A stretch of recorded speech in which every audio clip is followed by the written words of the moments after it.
আসসালামু আলাইকুম প্রিয় শিক্ষার্থী বন্ধুরা, আশা করি সবাই ভালো আছো। সবাইকে স্বাগতম আমার ইউটিউব চ্যানেল বিজ্ঞানের কথা 2.0-তে। ভিডিওটি না টেনে সম্পূর্ণভাবে দেখার অনুরোধ রইল। নবম দশম শ্রেণীর রসায়ন 11 অধ্যায়ের তৃতীয় পর্বের আজকের আলোচনার বিষয় অ্যালকেন প্রস্তুতি।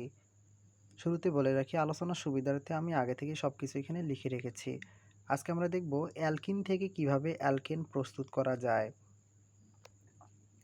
বিগত সালে প্রশ্ন বিশ্লেষণ করলে দেখা যায় যে সকল অ্যালকিন যৌগ থেকে অ্যালকেন প্রস্তুত করতে বলে সেই সকল অ্যালকিন যৌগগুলোর মধ্যে 2 কার্বন 3 কার্বন 4 কার্বন 5 কার্বন, আবার বলতেছি 2 কার্বন 3 কার্বন 4 কার্বন 5 কার্বন বিশিষ্ট অ্যালকিন যৌগ থেকেই অ্যালকিন প্রস্তুত করতে বলা হয়। যারা আমার দ্বিতীয় পর্বের ভিডিওটি দেখেননি তাদের জন্য এই ভিডিওটি অনেক কঠিন মনে হতে পারে, সেই জন্য আমি অনুরোধ করব যারা এখন পর্যন্ত আমার দ্বিতীয় পর্বের ভিডিওটি দেখেননি তারা অবশ্যই দ্বিতীয় পর্বের ভিডিওটি সম্পূর্ণভাবে দেখে এই তৃতীয় পর্বের ভিডিওটি মনোযোগ সহকারে দেখলে আশা করি সহজে বুঝতে পারবেন। যেহেতু এসএসসি পরীক্ষার প্রশ্নে অ্যালকিন যৌগ বলতে এখানে 2 কার্বন 3 কার্বন 4 কার্বন অথবা 5 কার্বন অ্যালকিন যৌগগুলো থেকেই পরীক্ষার প্রশ্নে আসে, তাই আমি আলোচনার সুবিধার্থে এখানে 1 2 3 4, আবার এখানেও দেখো 1 2 3 4, আবার এখানেও 1 2 3 4 লিখে রেখেছি।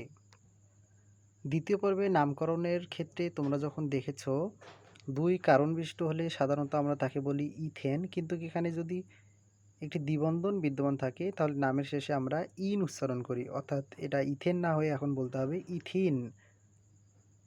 তো পরীক্ষার প্রশ্নে যদি ইথিন থেকে অ্যালকেন অর্থাৎ ইথেন প্রস্তুত করতে বলে,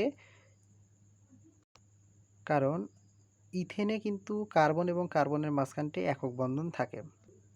ইথিন থেকে ইথেন প্রস্তুতির ক্ষেত্রে যেভাবে ভাষা এবং বিক্রিয়া লিখতে হবে সেটা আমি এখানে দিয়ে দিছি। এখন তোমরা দেখো আমি যেভাবে বলতেছি এবং লিখে রেখেছি, তোমরা চাইলে খাতায় এভাবে প্র্যাকটিস করতে পারো।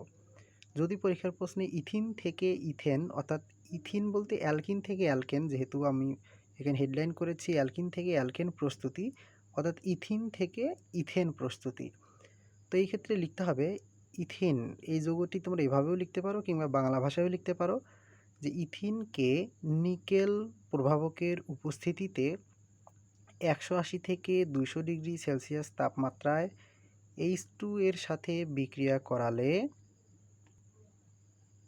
ইথেন উৎপন্ন হয়। নিচে বিক্রিয়াটি দেখানো হলো। তো এই ক্ষেত্রে তোমরা এই 1 নাম্বার বিক্রিয়াটি দেখাবা। যেমন এখানে হচ্ছে কি এটা ইথিন প্লাস হাইড্রোজেন অর্থাৎ H2, নিকেল প্রভাবক এই তীর চিহ্নের উপরে থাকবে হচ্ছে নিকেল, নিচে হচ্ছে 180 থেকে 200 ডিগ্রি সেলসিয়াস, এবং এখানে বিক্রিয়ার ফলে ইথেন উৎপন্ন হয়। ভিডিও শেষে অবশ্যই আমি দেখাবো কিভাবে ইথিন থেকে ইথেন প্রস্তুত হয়, খুব সুন্দরভাবে ভেঙে ভেঙে আলোচনা করা হবে। এখন যদি পরীক্ষার প্রশ্নে ইথিন না থেকে প্রোপিন থাকে, এটা প্রোপিন কেন? কারণ হচ্ছে এখানে কার্বন আছে 1 2 3, তো কার্বন 3টি থাকা মানে এটা আসলে প্রোপেন হওয়ার কথা ছিল, কিন্তু এখানে দ্বিবন্ধন থাকার কারণে এটার উচ্চারণ হবে এখন কি প্রোপিন। তো পরীক্ষার প্রশ্নে যদি প্রোপিন থাকে কিংবা CnH2n থাকে কিন্তু n এর মান যদি 3 লেখা থাকে তাহলে তোমাকে ধরে নিতে হবে এটা হচ্ছে প্রোপিন। তো প্রোপিন থেকে প্রোপেন উৎপন্ন করার ক্ষেত্রে আমাদেরকে ভাষাটা ঠিক এভাবেই লিখতে হবে। তো এখানে যেমন কে লেখা আছে, এই কে এর সামনে লিখতে হবে, তুমি চাইলেই এই পুরো গাঠনিক সংকেতটিও লিখতে পারো কিংবা বাংলা ভাষায় লিখতে পারো প্রোপিন। তো প্রোপিনকে নিকেল প্রভাবকের উপস্থিতিতে 180 থেকে 200 ডিগ্রি সেলসিয়াস তাপমাত্রায় H2 এর সাথে বিক্রিয়া করালে, যেহেতু আমরা প্রোপিন বলছিলাম, প্রোপেন উৎপন্ন হয়। নিচে বিক্রিয়াটি দেখানো হলো। দেখো এই যে 2 নম্বর প্রোপিন এর সাথে দেখো H2 এর বিক্রিয়া নিকেল প্রভাবক এবং 180 থেকে 200 ডিগ্রি সেলসিয়াস তাপমাত্রা উৎপন্ন হয়েছে কি প্রোপেন। একইভাবে যদি পরীক্ষার প্রশ্নে বিউটিন, ওই যে 3 নম্বরটা আর কি, এখানে বিউটিন থাকে তাহলে ভাষাটি কীভাবে উল্লেখ করতে হবে। বিউটিনকে নিকেল প্রভাবকের উপস্থিতিতে 180 থেকে 200 ডিগ্রি সেলসিয়াস তাপমাত্রায় H2 এর সাথে বিক্রিয়া করালে এখানকার 3 নম্বর হচ্ছে এই যে কি বিউটেন উৎপন্ন হয়। নিচে বিক্রিয়াটি দেখানো হলো। বিউটিন প্লাস হাইড্রোজেন উৎপন্ন করেছে কি বিউটেন। আবার পরীক্ষার প্রশ্নে যদি পেন্টিন থাকে তাহলে ভাষাটি এভাবে লিখতে হবে। পেন্টিনকে নিকেল প্রভাবকের উপস্থিতিতে 180 থেকে 200 ডিগ্রি সেলসিয়াস তাপমাত্রায় H2 এর সাথে বিক্রিয়া করালে পেন্টেন উৎপন্ন হয়। নিচে বিক্রিয়াটি দেখানো হলো। Pentene plus hydrogen H2 nickel প্রভাবক 180 থেকে 200 ডিগ্রি সেলসিয়াস তাপমাত্রা, এবং এখানে কি উৎপন্ন হয়েছে পেন্টেন। এখন আমরা দেখব বিক্রিয়াগুলো আসলে কিভাবে সম্পন্ন হয়েছে। আমরা জানি কার্বনের চারদিকে কয়টি হাত থেকে 4টি, এবং এই 4টি হাতের জায়গায় 4টি হাইড্রোজেন যুক্ত হয়। তো আমাদের উদাহরণগুলোর মধ্যে প্রথমে ছিল হচ্ছে কি ইথিন। তো এটি হচ্ছে ইথিনের সংকেত। এর সাথে যখন দুটি হাইড্রোজেন যুক্ত হবে, দুটি হাইড্রোজেন বলতে হাইড্রোজেন বন্ধন, একক বন্ধন হাইড্রোজেন নিকেল প্রভাবকের সাথে উপস্থিতিতে আর কি এই 180 থেকে 200 ডিগ্রি সেলসিয়াস তাপমাত্রায় বিক্রিয়া করবে। তো তোমরা দেখো এখানে যে এই এইচটিকে আমি তীর চিহ্নের মাধ্যমে এই কার্বনের সাথে, এবং এই এইচটিকে কিন্তু অর্থাৎ হাইড্রোজেনটিকে কিন্তু এই কার্বনের সাথে দেখানো হয়েছে। তাহলে এই ক্ষেত্রে এই হাইড্রোজেনটি যদি এই কার্বনের সাথে যুক্ত হয়, তার মানে এখানে একটা হাত যুক্ত হবে। আবার এই হাইড্রোজেনটি যদি এই কার্বনের সাথে যুক্ত হয়, তার মানে এখানে একটা হাত যুক্ত হবে। কিন্তু এই ক্ষেত্রে যদি আমরা এখানে একটা হাত কল্পনা করি, এখানে একটি অলরেডি এখানে হলো 3টি, কিন্তু এখানে হয়ে যায় 2টি, তার মানে টোটাল 5টি। কিন্তু কার্বনের যোজনী তো 4, যেন এই যে এরকম কার্বনের চারদিকে 4টি দাগ থাকে, তার মানে এখানে আর দ্বিবন্ধন থাকবে না, এটা হয়ে যাবে কি একক বন্ধন। এই দুটি হাইড্রোজেন দুটি কার্বনের সাথে যুক্ত হবে, হয়ে উৎপন্ন করবে কি CH3 সিঙ্গেল বন্ড বা একক বন্ধন CH3। একইভাবে আমরা এখানে দেখব প্রোপিনের সংকেত। প্রোপিনের সাথে দুটি হাইড্রোজেন যখন যুক্ত হবে, সেক্ষেত্রেও কিন্তু দেখো এই যে এখানে একটি হাইড্রোজেন এখানে আসবে, এখান থেকে একটি হাইড্রোজেন এই কার্বনে চলে আসবে।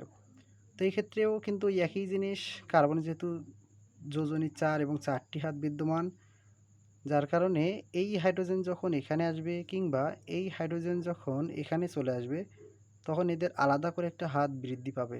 কিন্তু এই দ্বিবন্ধন আর তখন থাকবে না, কারণ দ্বিবন্ধন থাকলে তখন যোজনী হবে কার্বনের 5, কিন্তু আমরা জানি কার্বনের যোজনী 4, তার মানে এখানে দ্বিবন্ধন না হয়ে এটা হয়ে যাবে কি একক বন্ধন। এবং বিক্রিয়ার ফলাফল হিসেবে CH3 একক বন্ধন CH2 একক বন্ধন CH3 হবে। এখন আমরা আরেকটি উদাহরণ যদি দেখি, এখানে কার্বন আছে 4টি, তার মানে এটা হচ্ছে বিউটিন। তো এর সাথে যখন দুটি হাইড্রোজেন যুক্ত হবে, একইভাবে এখানেও কিন্তু একই জিনিস উৎপন্ন করবে, অর্থাৎ এখানে বিউটিন থেকে বিউটেন উৎপন্ন হবে। এখানে একটি মজার বিষয় হচ্ছে, তোমরা এই দ্বিবন্ধন বিশিষ্ট যৌগ লেখার ক্ষেত্রে অর্থাৎ সংকেত লেখার ক্ষেত্রে অবশ্যই দ্বিবন্ধনটিকে শেষের দিকে লিখবা। যেমন আমি চাইলেই প্রথমে লিখতে পারতাম, আবার এখানেও চাইলেই প্রথমে বা মাঝে যে কোথাও লিখতে পারতাম, কিন্তু বোঝার সুবিধার্থে তোমরা সবসময় চেষ্টা করবা শেষের দিকে দেওয়ার।